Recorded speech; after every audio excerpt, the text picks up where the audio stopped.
hindi tayo kontento na nasa comfort zone. I'm not saying yung big, kailangan kontento tayo of what we have. Pero, magiging kontento ka ba na ikaw ang ayos ng buhay mo pero yung ibang kapatiran hindi? Mahal din sila ng Diyos.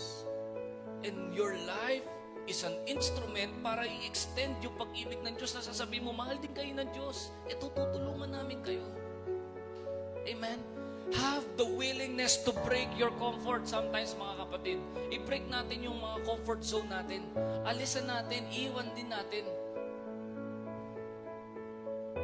Hindi ko sinasabing i-sacrifice ninyo yung, but maybe, itong comfort zone na to, kapag inalisan mo, umalis ka sa comfort zone mo, lumabas ka sa comfort zone mo, doon mo ma-experience ang kapangyarihan ng